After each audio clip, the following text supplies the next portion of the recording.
Hello, हाय, नमस्कार। मैं आपका एजुकेटर विकास आप सबके समक्ष फिर से उपस्थित हूँ। आइए आज हम पढ़ते हैं सोशल इंस्टीट्यूशंस। सामाजिक संस्था क्या है?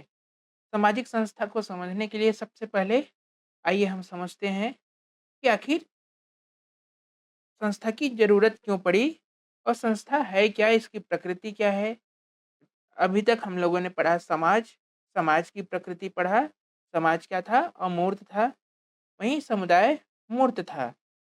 समाज भी सुई जेनरिस स्वतः स्फूर्त था, जैसा कि दुर्खिम कहते हैं।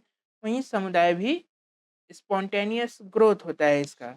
उसके बाद हम लोगों ने पढ़ा कि समितियां क्या हैं और समितियों की आवश्यकता क्यों हुई, क्योंकि मानव एक सामाजिक प्राणी है, उसकी कुछ आवश्यकताएं हैं। अगर उसकी आवश्यकताएं हैं तो उन आवश्यकताओं की पूर्ति वो अकेले नहीं कर सकता।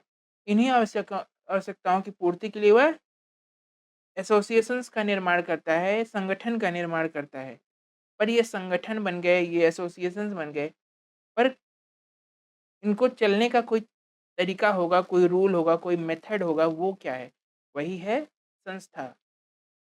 संस्था क्या है? संस्था हमको एक इंसान बनाती है, एक मानव बनाती है, एक सामाजिक प्राणी बनाती है।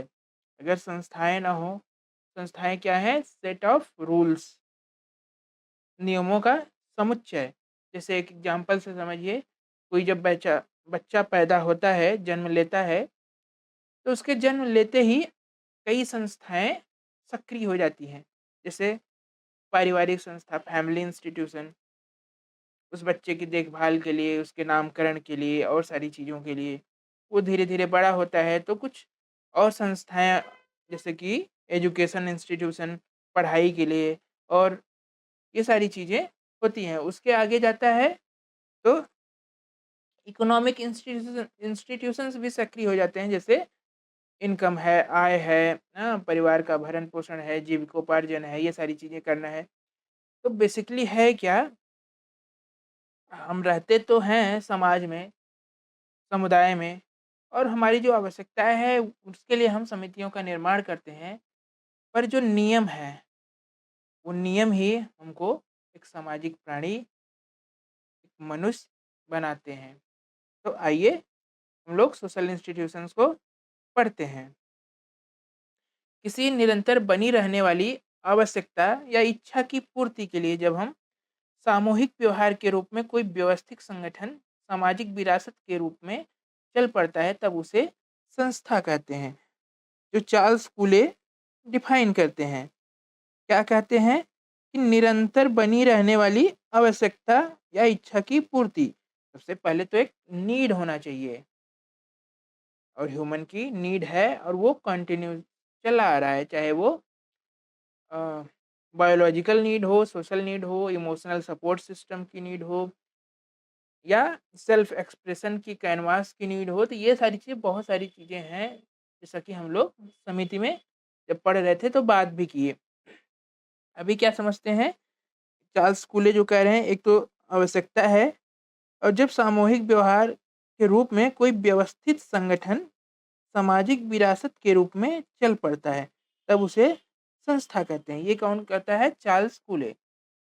एक तो सामाजिक संगठन के संदर्भ में, दूसरा कार्यप्रणाली के स्वीकृत स्वरूप, समूह की क्रियाओं की विशेषताएं, समाज द्वारा स्वीकृत नियमों एवं कार्यविधियों की व्यवस्था। अभी तक हम लोगों ने अगर डिफरेंशिएट करें संस्था को समाज, समुदाय और समितियों से, तो कहीं न कहीं समुदाय, समितियाँ एकत्रण थी। वो अलग बात है कि समुदाय ज़्यादातर जो एकत्रण था वो स्वतः स्फूर्त था, वहीं समितियाँ पर्पज़िव थी, इंटेंशनली क्रिएट की जाती हैं हमारी आवश्यकताओं की पूर्ति के लिए, और वो परमानेंट नहीं होती हैं। ऐसे ही संस्था की बात करें तो ये सिर्फ़ एकत्रण नहीं है, ये नियमों का, कार्यविधियों का, कार्यप्रणालियों का, मेथोडोलॉजी का, रूल्स का, प्रतिमानों का, रूढ़ियों का, जनरीतियों का, इन सब का समुच्चय है। और ये समय के साथ इवॉल्व हुई हैं, इनका उद्विकास हुआ है। पहले संस्था जैसे समाज सरल है, तो संस्थाओं का जो विकास है, जो इवोल्यूशन है, वो उतना नहीं हुआ था। लेकिन जैसे-जैसे समाज जटिल हुआ, जटिल समाज हुआ तो ज़्यादा सख्त नियमों की, ज़्यादा क्लैरिटी की, ज़्यादा समाज को ऑर्गेनाइज़ रखने के लिए और भी नियम की आवश्यकता पड़ती है। तो इस तरह से संस्थाएँ भी समय के साथ इवॉल्व हुई हैं। तो आप बेसिकली ये समझ गए होंगे कि संस्थाएँ क्या हैं? संस्थाएँ वो हैं जो कार्यविधियों को रिप्रेज़ेंट करती हैं, रूल्स को रिप्रेज़ेंट करती हैं। कोई भी समुदाय, समिति, समाज है, वो किस तरीके से चलेगा, किस मेथड पे चलेगा, वही है संस्था। कुछ एग्ज़ाम्पल्स देखें, तो इकोनॉमिक इंस्टीट्यूशंस में आप देखेंगे आरबीआई है, बैंकिंग सिस्टम है, शेयर मार्केट है, इसके अलावा जीएसटी है, इनकम टैक्स और ये सारी चीज़ें हैं। ये सारी चीज़ें क्या है? अगर ये ना हो तो आप सोचिए, क्या हम अपनी अर्थव्यवस्था को, इकोनॉमी को रेगुलेट कर पाएंगे? संभव है नहीं। ना ही उतनी ऑर्गेनाइज तरीके से हमारी अर्थव्यवस्था चल पाएगी। वहीं शैक्षिक एजुकेशनल इंस्टीट्यूशंस देखिए, आप प्राइमरी से लेके हायर एजुकेशन तक एक ऑर्गेनाइज्ड स्ट्रक्चर है, जिसके अंतर्गत हमारी शिक्षा व्यवस्था चल रही है। अगर आप इसको इतना ऑर्गेनाइज न रखिए, तो चीज़ें बिखर जाएँगी और एक क्रमिक शिक्षा का विकास शायद संभव नहीं है। वहीं शिक्षा का उद्देश्य क्या होना चाहिए? आप जिसे शिक्षा गेन करना चाहते हैं, वो किस लिए? आपका पर्पज़ भी होगा, वो भी हमारे इस इंस्टीट्यूशन के द्वारा रेगुलेट होती हैं। ऐसे ही पारिवारिक व्यवस्था है, समाज में कुछ रीतियाँ हैं, कुछ परंपराएँ हैं, कुछ सांस्कृतिक रूल हैं, तो ये सारी चीज़ें हैं। तो आप जहाँ तक समझ गए होंगे कि संस्था के बारे में या संस्था में हम लोग क्या पढ़ने वाले हैं। आइए आगे चलते हैं।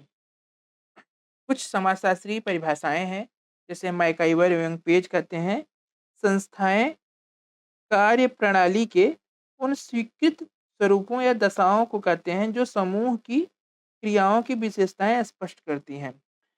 एक बात आप लोग समझ रहे होंगे, एक तो ये देखिए कि संस्था जो है वो कार्यप्रणालियों, नियमों का समुच्चय तो है ही, लेकिन वो एक्सेप्टेंस भी है उसमें, स्वीकृत है।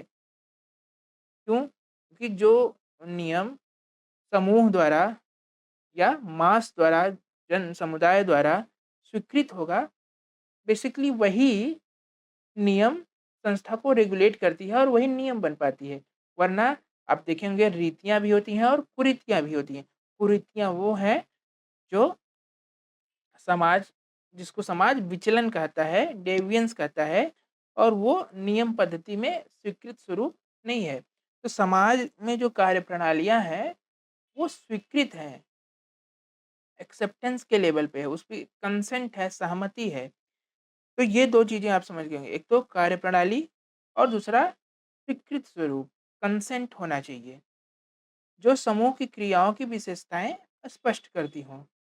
और दूसरा वो रिप्रेजेंटेशन हो उस ग्रुप का, उस समूह का, उस समुदाय का, उस कम्युनिटी का, उस सोसाइटी का। तो ये 3 चीज़ें हैं, एक तो सेट ऑफ रूल्स, दूसरा क्या है एक्सेप्टेंस, कंसेंट, और तीसरा क्या है, वो रिप्रेजेंटेशन होना चाहिए उनकी डिस्टिंक्टिवनेस या ग्रुप की जो कैरेक्टरिस्टिक है उनका। तो आप देखेंगे किसी भी समाज में, जैसे भारत में अगर विवाह सिस्टम, मैरिज सिस्टम देख लें, तो भारत में मैरिज सिस्टम का एक यूनिक कैरेक्टरिस्टिक है। जैसे हिंदू विवाह पद्धति को देखेंगे तो एक स्थापित और स्वीकृत दशाओं में उसमें जो भी संस्कार होते हैं, चाहे यज्ञोपवीत हुआ, 7 फेरे हुए, तो ये सारी चीज़ें, या भारत की जो पारिवारिक संस्थाएँ का जिस तरीके से काम कर रही हैं, संयुक्त परिवार है, और भारत को समझना है, तो संयुक्त परिवार को समझना पड़ेगा, उसके पहले जजमानी सिस्टम था। आज भले चीज़ें बदल रही है इंडस्ट्रियल एरा में, लेकिन भारतीय परिवारों की जो विशेषताएँ थे, वो ऐसे ही थी, संयुक्त परिवार थी, अर्थव्यवस्था में जजमानी सिस्टम था, एग्रेरियन सोसाइटी थी। हम लोग पहले पढ़े भी थे जो ग्रामीण समुदाय में। तो आप इमेजिन करिए, क्या ये भारतीय समाज, भारतीय समुदाय, इनका रिप्रेजेंटेशन नहीं है? वैवाहिक संस्था या पारिवारिक संस्था है। वो जो स्वीकृत सेट ऑफ रूल्स हैं, वही जाके संस्था को रिप्रेजेंट कर रही हैं। कहीं न कहीं ये जो स्वीकृत रूल है उनको रिप्रेजेंट भी करेंगी। तो मैकाइवर एवं पेज जो डिफ़ाइन कर रहे हैं वो इसी तरीके से कर रहे हैं। अगर हम समनर की बात करें तो समनर कहते हैं कि एक विचारधारा, विचार, मत, सिद्धांत या रुचि एक ढाँचे से मिलकर बनती है।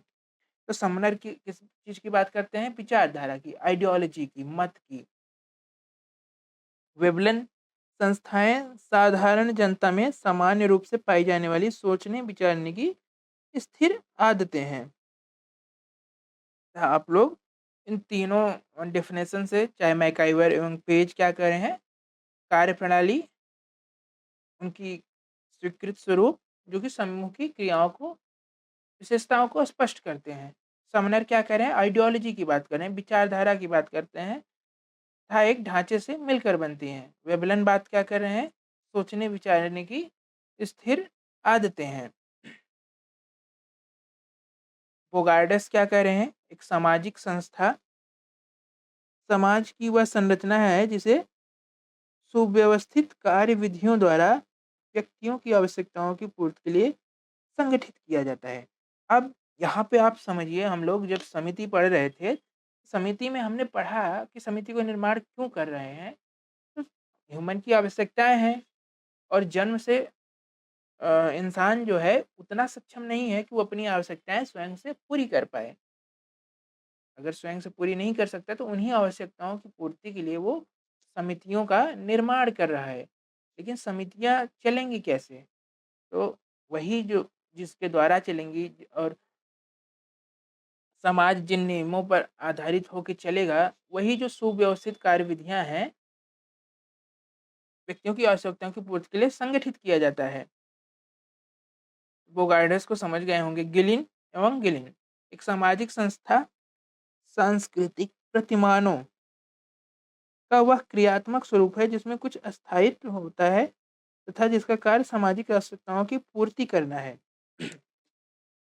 अब हम लोगों ने देखा ये 5 डेफिनेशंस, पाँचों में अगर आप डिफरेंशिएट करेंगे तो मैकाइवर एवं पेज भी बात कर रहे हैं कार्यप्रणाली की और उसके स्वीकृत स्वरूप का, जो कि उस समूह को, विशेषताओं को स्पष्ट करता होगा।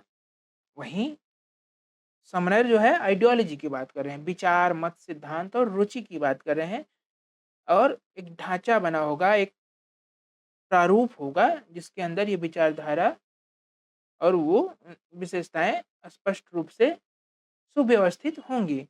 ये क्या कह रहे हैं? समनर। वेवलन वेवलन कह रहे हैं कि सोचने-विचारने की जो स्थिर आदतें हैं, उन्हीं से संस्थाओं का निर्माण हो रहा है। बोगार्डस क्या कर रहे हैं? बोगार्डस सुव्यवस्थित कार्यविधियों की बात कर रहे हैं और बोगार्डस और गिलिन एवं गिलिन भी वही बात कर रहे हैं कि ये आवश्यकताओं की, जो मानव की आवश्यकता है, उनकी पूर्ति के लिए संगठित किया जाता है संस्था को। तो बोगार्डस सुव्यवस्थित कार्यविधियाँ की बात कर रहे हैं, वहीं गिलिन और गिलिन क्या कर रहे हैं? सांस्कृतिक प्रतिमानों की बात कर रहे हैं।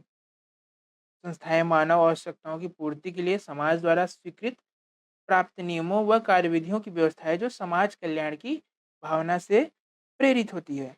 अतः आप लोग इतने डिफिनेशंस और कुछ इंट्रोडक्शन से ये समझ गए होंगे कि संस्थाएँ कार्यविधियों का, प्रतिमानों का, इंसान की जो स्थिर, मतलब एक, ऐसा नहीं कि कोई एक टेम्परेरी कोई आदत है, एक यूनिवर्सल हैबिट्स है जो इंसान की है, तो जो कंटिन्यूअस चली आ रही है। तो स्थिर सोचने-विचारने की जो आदतें हैं, प्रतिमान हैं, सुव्यवस्थित कार्यविधियाँ हैं, ये सारी चीज़ों की बात संस्था में हो रही है।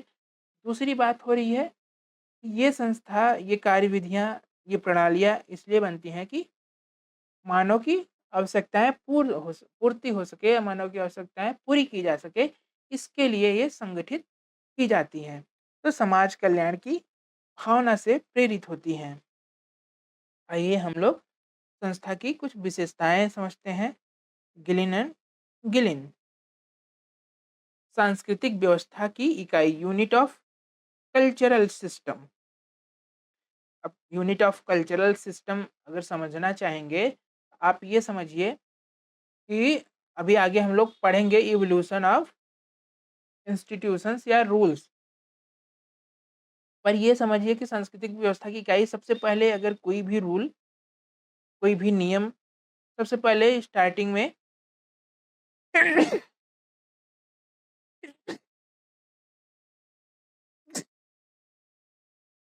सॉरी।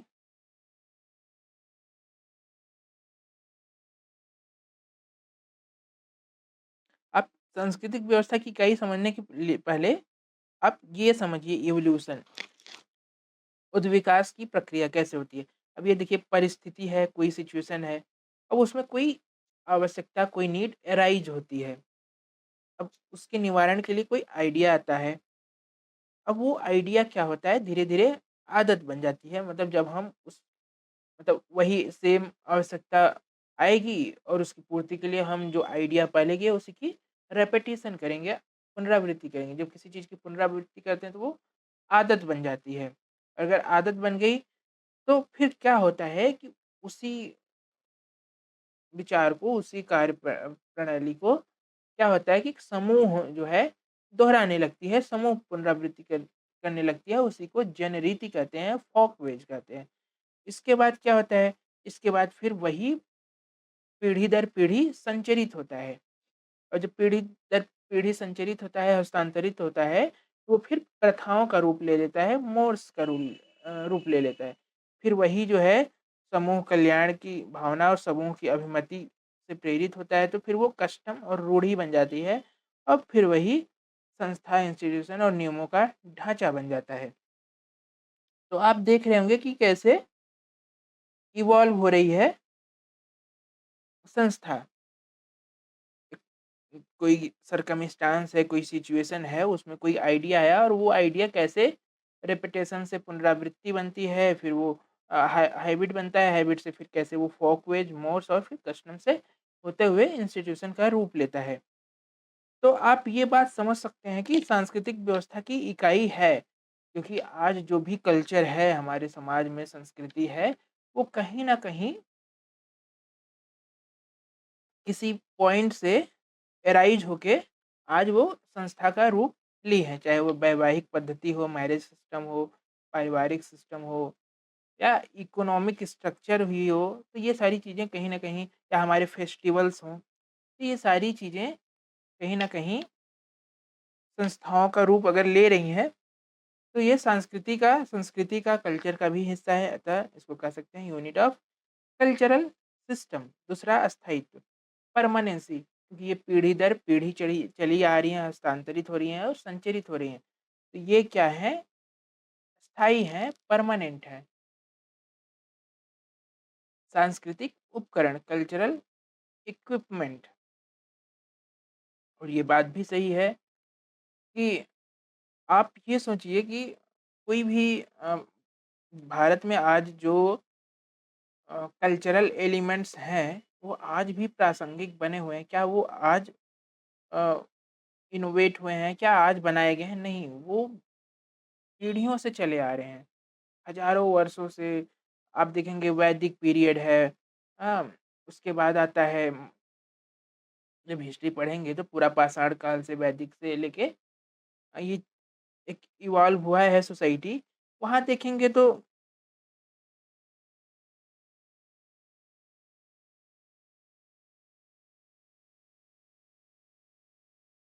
ये पढ़ते हैं संस्था की विशेषताएँ। संस्था की विशेषताएँ समझने के लिए अब पहला है क्या? सांस्कृतिक व्यवस्था की इकाई। सांस्कृतिक व्यवस्था की इकाई कैसे है?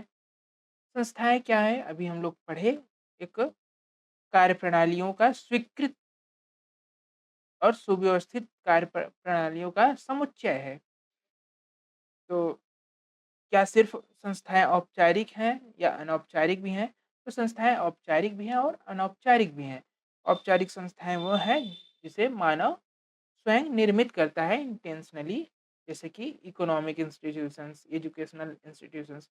अनौपचारिक संस्थाएँ क्या हैं? जैसे पारिवारिक संस्था, वैवाहिक संस्था, मैरिज इंस्टीट्यूशंस, संस्कृति के जो कल्चरल एलिमेंट्स हैं, हमारे फेस्टिवल्स हैं और सारी चीज़ें हैं। पूजा-पाठ की पद्धतियाँ हैं, हाँ?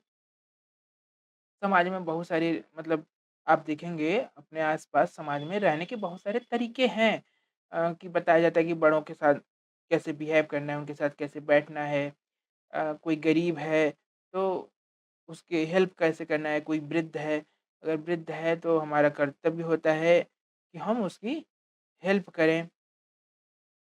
कोई महिला है, अगर वो कहीं मुश्किल परिस्थितियों में है, किसी ऐसे सर्कमस्टांसेस में है, तो उसकी हमको हेल्प करनी चाहिए। ये सारी चीज़ें अगर आ रही हैं बात, ये सब कहाँ से आ रही हैं? कहीं न कहीं ये हमारी संस्कृति का हिस्सा भी हैं और समय के साथ ये चीज़ें मोरल ग्राउंड में व्यवस्थित भी हुई हैं और अंकुरित भी हुई हैं।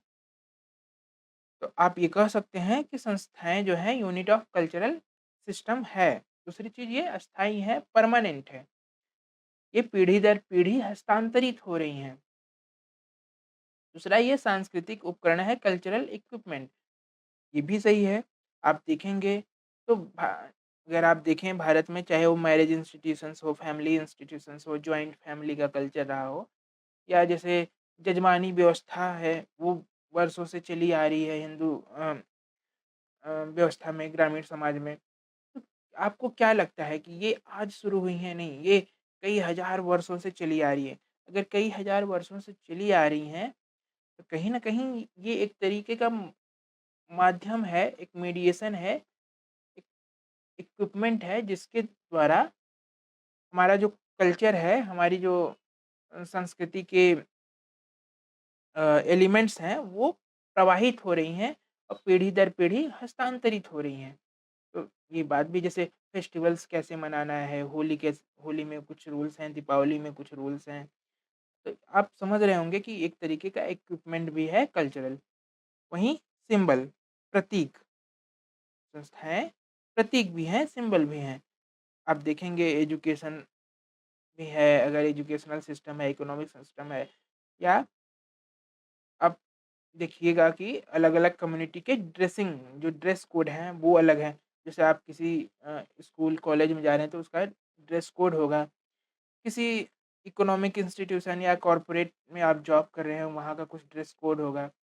वहीं आप देखेंगे तो कुछ फेस्टिवल्स मना रहे हैं, तो उसमें भी अपना-अपना ड्रेस कोड होगा, कब क्या पहनना है। तो एक तरीके से एक सिंबल भी है, प्रतीक भी है। और स्पष्ट उद्देश्य, क्लियर ऑब्जेक्टिव, लिखित तथा अलिखित परंपराएं। अब लिखित अलिखित, आप हम लोग पहले ग्रेट ट्रेडिशन और लिटिल ट्रेडिशंस की बात भी किए थे, जैसे रामचरितमानस है, रामायण है, अ, वेद हैं। ये सारी चीज़ें क्या है, लिखी गई हैं, लिखित हैं। पर बहुत सारी ऐसी है जो अलिखित परंपराएं हैं, ट्रेडिशन है, वो ऐसे सुनने से पीढ़ी दर पीढ़ी हस्तांतरित हो रही हैं। तो वो कहीं लिखा नहीं गया है, लेकिन वो परंपरागत चला आ रहा है। लिखित और अलिखित दोनों परंपराएँ हैं।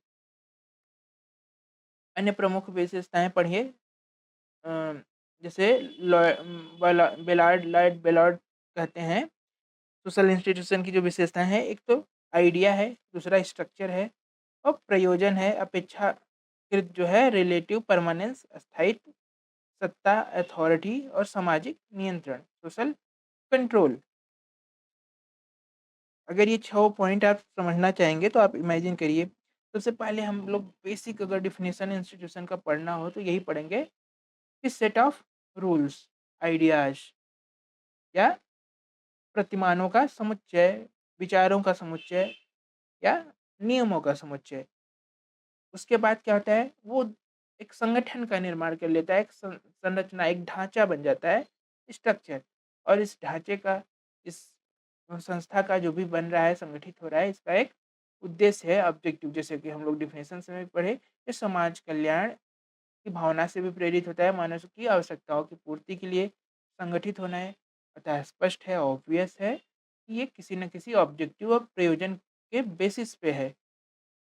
अभी हम लोग विशेषताएँ पढ़े, परमानेंसी, अस्थायित्व की बात, और अपेक्षाकृत जो हैं ये अस्थायी हैं।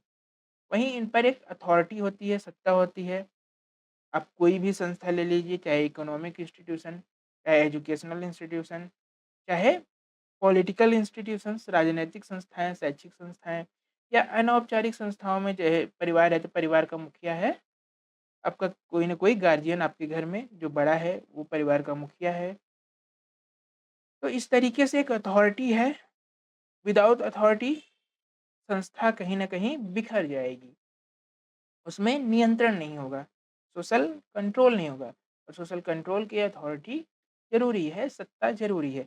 ये 6 विशेषताएँ बेलार्ड बताते हैं इंस्टीट्यूशंस की। तो सामान्य विशेषताएँ अगर फीचर्स समझेंगे तो विशिष्ट उद्देश्य है, निर्माण है, विचार या आवश्यकता का परिणाम है, सामूहिक स्वामित्व है, भूतकालीन अनुभवों के आधार पर स्वामित्व है और समाज द्वारा अभिमति प्राप्त। आशा है कि आप लोग ये समाज की विशेषताओं को समझ गए होंगे।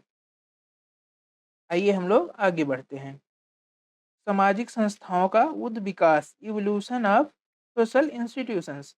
जैसा कि हम लोग अभी पिछले स्लाइड्स में बात भी कर रहे थे, संस्थाएं जो हैं वो समय के साथ इवॉल्व हुई हैं और जैसे-जैसे समाज का इवोल्यूशन हो रहा है, समाज सरल से जटिलता की ओर जा रही हैं, वैसे-वैसे जैसे समितियों का निर्माण बढ़ रहा है, वैसे ही संस्थाओं का भी निर्माण हो रहा है। समाज को ऑर्गेनाइज़ रखने के लिए, मनुष्य को ऑर्गेनाइज़ रखने के लिए, समाज को नियंत्रित रखने के लिए, इन सब के लिए संस्थाओं का होना ज़रूरी है और वो समय के साथ इवॉल्व हुई हैं। जैसा कि हम लोग बात करेंगे अभी इवोल्यूशन में, तो सबसे पहले एक विचार है, आइडिया। बेसिक एलिमेंट है किसी भी संस्था का विचार, आइडिया, नीड। कोई सरकमस्टांस होता है, उसमें कोई नीड अराइज होगी और उसमें कोई विचार आएगा सबसे पहले। उसके बाद क्या है, वो विचार एक ढांचा का रूप लेगा, एक स्ट्रक्चर का रूप लेगा, तब जाके वो संस्था, इंस्टीट्यूशन। अतः आप यहाँ से 2 चीज़ें समझ सकते हैं, एक क्या है विचार और दूसरा क्या है स्ट्रक्चर, ढांचा। और ये समनर की अवधारणा है, इसके पहले हम लोग पढ़े हैं जब डिफाइन कर रहे थे। तो मूल रूप से संस्थाओं का उद्भव मानव की विशिष्ट आवश्यकताओं की पूर्ति के लिए होता है। यह एक क्रमिक प्रक्रिया है जिसे विचार से संस्था कह सकते हैं। विचार से संस्था, idea to institutions, idea to institutions. तो इस तरीके से आइए हम लोग अगला स्लाइड पढ़ते हैं। उद विकास, प्रोसेस ऑफ इवोल्यूशन। अब सबसे पहले क्या है, एक सरकमस्टांस आएगा, एक परिस्थिति आएगी और उस परिस्थिति में ह्यूमन का, हमारा कोई नीड है, कोई आवश्यकता है, वो अराइज होगी। अब कोई अगर आवश्यकता आई तो पक्का है कि उसकी पूर्ति के लिए कोई ना कोई विचार हमारे मन में आएगा, क्योंकि इंसान क्या है, वो इंसान के पास अपनी एक कॉन्शियसनेस है, अपनी एक चेतना है और यही इंसान को जानवरों से अलग बनाता है। अगर हमारे पास कॉन्शियसनेस है, सबसे पहले हम अपनी आवश्यकताओं की पूर्ति अपने इमेजिनेशन में करते हैं, अपने विचारों से करते हैं।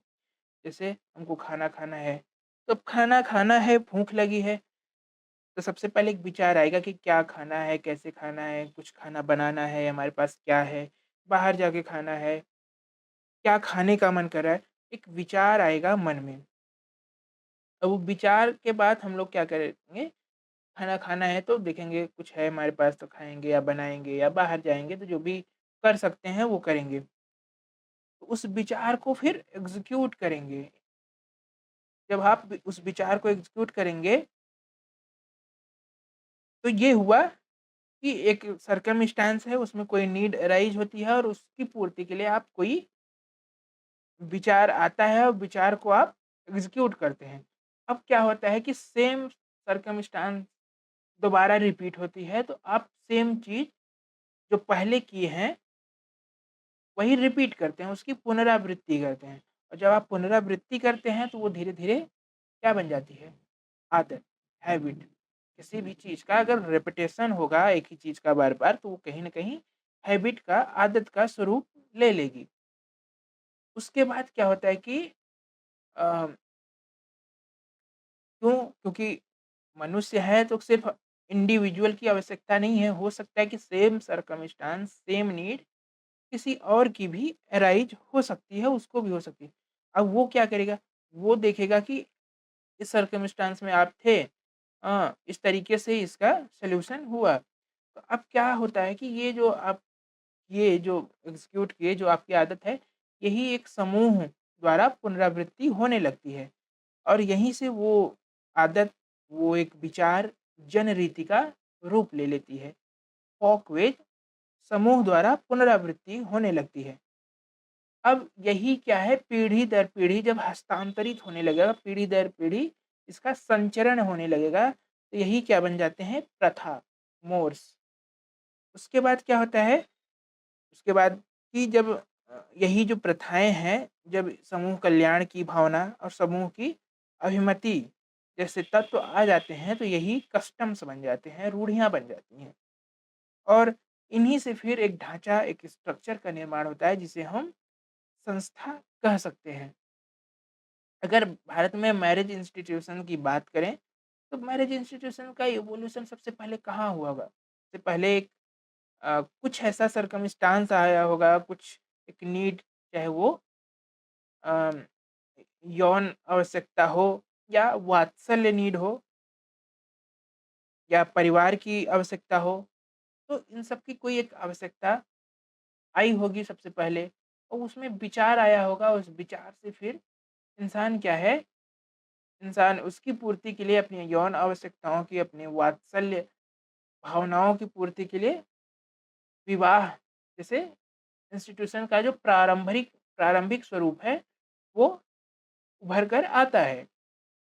वहाँ पे हम अब आप जब पढ़ेंगे विवाह का भी इवोल्यूशन कैसे होता है, कैसे अ अ, साम्यावस्था है, ग्रुप एक ग्रुप है, उसकी शादी एक ग्रुप से हो रही है, विवाह के प्रकार आगे पढ़ेंगे हम लोग। तो विवाह के जो प्रारंभिक स्वरूप देखेंगे तो बहुत ज़्यादा मतलब इवॉल्व और बहुत ज़्यादा आज की तरह सभ्यता सिविलाइज्ड नहीं है, वो बहुत अनसिविलाइज्ड है, प्रारंभिक जो विवाह का स्वरूप है। तो उसी तरीके से धीरे-धीरे ये इवॉल्व होती हैं और फिर एक संस्था का स्वरूप ले लेती हैं। संस्था के प्रकार समनर, समनर एक संस्था को कहते हैं कि स्वतः उत्पन्न जैसे विकास जो है जनरीति से, जैसे विवाह है, परिवार है। वहीं एक है जो इनेक्टेड, नियमित या निगमित, ये है औपचारिक संस्थाएँ। जो स्वतः उत्पन्न है बेसिकली वो ज़्यादातर अनौपचारिक संस्थाएँ हैं, जो इनेक्टेड है वो उनका सचेत निर्माण होता है, जैसे शिक्षा है, एजुकेशन है, बैंकिंग सिस्टम है, ये सारी चीज़ें हैं। पार्सन्स कहते हैं द्वितीयक संस्था की बात करते हैं। द्वितीयक संस्था किसे कहते हैं? वेश्यावृत्ति और वृद्धाश्रम, इसको कहते हैं समाज का सुरक्षा कवच, सेफ्टी वॉल्व। तो पार्सन्स का जो द्वितीयक संस्था है, सेकेंडरी इंस्टीट्यूशन है, वो क्या है? वेश्यावृत्ति, वृद्धाश्रम, ऐसी चीज़ें हैं जो समाज को एक सेफ्टी वॉल्व की तरह समाज में काम करती हैं, एक सेफ्टी वॉल्व प्रोवाइड करती हैं। तो समनर और पार्सन्स के ये संस्था के जो प्रकार हैं, आप लोग समझ गए होंगे। संस्था के कार्य एवं महत्व, एक तो मार्ग प्रदर्शन करना, गाइड करना, उचित व्यवहार का निर्देश करना। अगर संस्थाएँ न हो, प्रतिमान न हो, रूल न हो, तो हम क्या हो जाते हैं, हम कहीं न कहीं अराजक बन जाएँगे, दिशाहीन हो जाएँगे। शायद मानव अपनी आवश्यकताओं की पूर्ति कर नहीं पाएगा या उसके जो जीवन के प्रयोजन हैं, जो लक्ष्य हैं, उन तक पहुँच नहीं पाएगा। भटकाव होगा जीवन में, अराजकता होगा और जहाँ तक संघर्ष भी होगा। क्योंकि यही रूल, यही प्रतिमान जो हैं, वो समाज में नियंत्रण भी स्थापित करते हैं और हमको गाइड भी करते हैं सही दिशा में चलने के लिए। मानवीय आवश्यकताओं की पूर्ति, नीड्स फुलफिलमेंट। मैकाइवर का जो कथन है वो भी आप समझते होंगे कि सामाजिक संस्थाएँ मानव की पराजित करने के अपने अधिकार पर जीवित नहीं है, अपितु उनकी सेवा करने के लिए है। तो जो संस्थाएँ हैं, संस्थाएँ दमनकारी या मतलब मानव की जो पोटेंशियल है, ह्यूमन पोटेंशियल को उसको ऑप्रेस करने के लिए नहीं है, बल्कि हमको एक ऐसा कैनवास देती हैं, हमको सर्व करती हैं, हमको एक्सप्रेस करने की अलाउ करती हैं कि हम अपने फुल पोटेंशियल से अपने आप को एक्सप्रेस कर पाएँ, समाज में एक व्यवहार उस तरीके से कर पाएँ जिससे कि समाज में स्वीकृति हो और विचलन ना हो। अतः ये मानव आवश्यकताओं की पूर्ति करती हैं। मानव व्यवहार पर नियंत्रण सामाजिक नियमों द्वारा, प्रथाओं द्वारा, परंपराओं द्वारा या वो जो फॉर्मल इंस्टीट्यूशन है, चाहे पुलिसिंग सिस्टम है, चाहे जुडिशियल सिस्टम है, ये सारी चीज़ें हैं कहीं न कहीं समाज में एक नियंत्रण स्थापित करती हैं और लेवल प्लेइंग फील्ड प्रोवाइड करती हैं हम सबको। अगर ये ना हो, तो कहीं न कहीं समाज में डिसरप्शन और डिसफंक्शंस आ जाएँगी, विप्रकार्यता आ जाएगी। जो समाज के पार्ट्स हैं वो अपने फुल पोटेंशियल से समाज को स्थायित्व देने के लिए कार्य शायद न कर पाएँ। संस्कृति की वाहक एवं संरक्षक होती हैं, ये हम लोगों ने भी पढ़ा है कैसे? ये संस्कृति के एलिमेंट हैं और एक संस्कृति के इक्विपमेंट की तरह कार्य करते हैं। अनुरूपता का निर्माण, स्थिति व कार्य की निर्धारक स्टेटस एंड रोल। तो संस्थाएँ क्या हैं? समाज में लोगों की भूमिका क्या है और उनकी परिस्थिति क्या होगी? समाज में हायरार्की क्या होगी? ये सारी चीज़ें संस्थाएँ जो हैं वो निर्धारित करती हैं। कर्तव्य बोध, सामाजिक परिवर्तन में सहायक, धर्म की रक्षा तथा राष्ट्रीयता, समाजीकरण तथा स्थायी व्यक्तित्व का विकास, ये सारी चीज़ें संस्था के कार्य एवं महत्व हैं। अगर संस्था से हानियाँ की बात करें तो व्यक्तित्व के विकास में बाधक। ये कैसे हैं?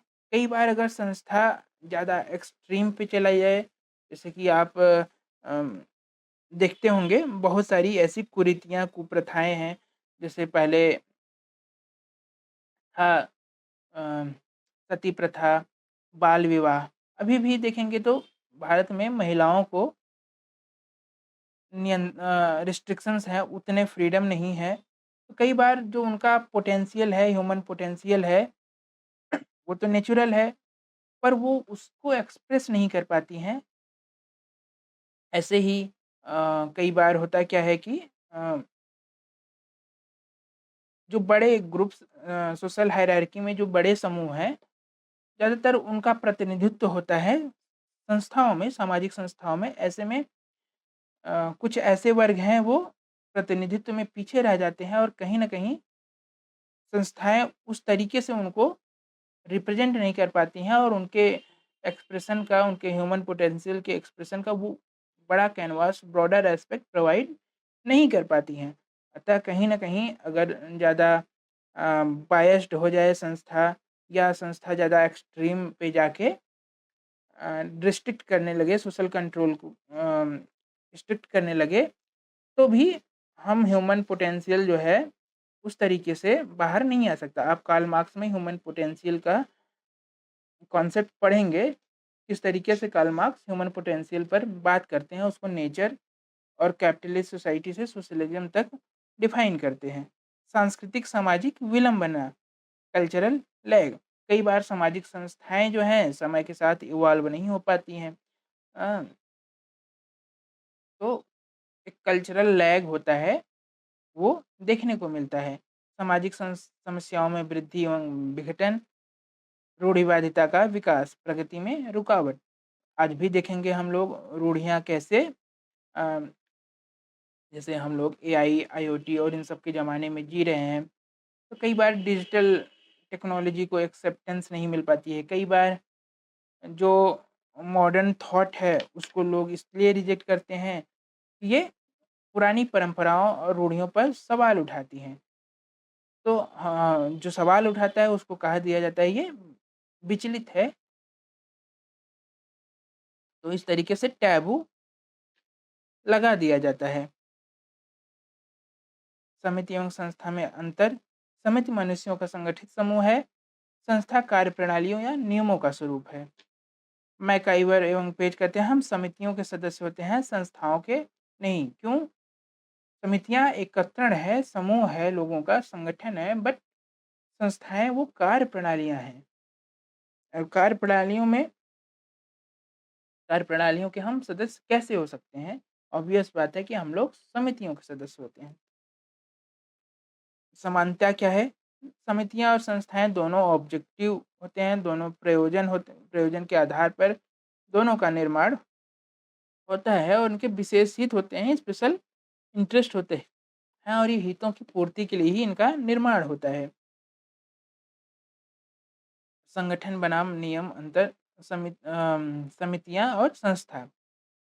समितियाँ क्या है? मनुष्यों का एक संगठन है, वहीं संस्था नियमों की व्यवस्था है। समितियाँ संबंध संस्था का निर्माण करती हैं, रिलेशनशिप, वहीं संबंध जो है समिति द्वारा बनाए गए साधन हैं। उत्पत्ति सोच विचार कर, संस्थाएं स्वतः विकास जनरीति प्रथा द्वारा। समितियों का आधार व्यक्तियों के आपसी सहयोग पर आधारित है, वहीं संस्थाओं का सामूहिक क्रियाओं और कार्यविधियों पर। समितियां हितों की पूर्ति के लिए हैं, वहीं संगठित समूह है, वहीं संस्था क्या है? साधन है हितों की पूर्ति के लिए। अपेक्षाकृत स्थायी हैं और संस्थाएं जो हैं वो अपेक्षाकृत अधिक स्थायी हैं, वो पीढ़ी दर पीढ़ी चली आती हैं। और समितियां, क्योंकि समितियां अस्थायी हैं, वो अगर आपका ऑब्जेक्टिव प्रयोजन पूरा हो जाता है तो कहीं न कहीं समितियां समाप्त कर दी जाती हैं। समितियाँ कॉन्क्रीट है, मूर्त है, वहीं संस्थाएँ अमूर्त हैं। मनुष्यों का संगठन है जिसे देखा जा सकता है और संस्थाएँ नियम और कार्यप्रणालियाँ हैं जो देखी नहीं जा सकती। मनुष्य संस्था का सदस्य नहीं होता।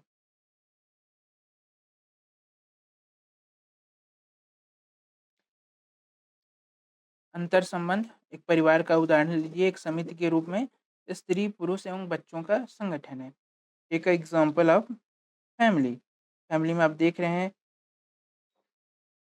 पेरेंट हैं, पति-पत्नी, उनके 2 बच्चे हैं। ये क्या है? ये समिति है। पर जब विवाह में उत्तराधिकार का नियम, विवाह का नियम और परिवार के जो कुछ नियम हैं वो आ जाते हैं, तो फिर वो संस्था का रूप ले लेती है। संस्था समिति की पूरक है। अब आइए समझते हैं, जैसे परिवार है, परिवार जो है वो समिति है, पर विवाह, घर, उत्तराधिकार, ठीक है, ये सारी चीज़ें संस्था है। सिर्फ़ परिवार जो समूह है लोगों का, वो संस्था नहीं है। परिवार संस्था जो कहते हैं वो नियमों और कार्यप्रणालियों का संगठन है, न कि सिर्फ़ समूह है। उद्देश्य क्या है? यौन संबंध, वंशावली, घर, महाविद्यालय। महाविद्यालय समिति है, वहीं जो है, जो महाविद्यालय के जो नियम है, कार्यप्रणालियाँ हैं, वो क्या है? संस्था है, वो एजुकेशनल इंस्टीट्यूशन है। इसका उद्देश्य शिक्षा, व्यावसायिक तैयारी, ये सारी चीज़ें। श्रमिक संघ है, राजनीतिक दल है, ये सारी चीज़ें हैं। तो क्या है कि लोगों का जो समूह है, अगर किसी भी एकत्रण को, किसी संस्था के केवल संगठन को, एकत्रण को ले लेंगे, तो वो समिति है। लेकिन जब उसके नियमों को, कार्यप्रणालियों को, उसके पद्धतियों को आप देखेंगे, तब जाके वो संस्था का रूप होती हैं। संस्थाएँ समाज की रीढ़ हैं, जो सांस्कृतिक विरासत को सुरक्षित रखती हैं। विचार से संस्था तक का सफ़र एक क्रमिक विकास है। समिति संगठित समूह है, वहीं संस्था नियमों की व्यवस्था है। थैंक यू, धन्यवाद आप सबका। आशा है कि आप लोग संस्था समझ गए होंगे, इंस्टीट्यूशन समझ गए होंगे। हम कल फिर से आगे समूह, भीड़ और श्रोता समूह की बात करेंगे, उसके बाद संस्कृति की बात करेंगे। फिर हम लोग प्रतिमानों और प्रस्तुतियों की भी बात करेंगे।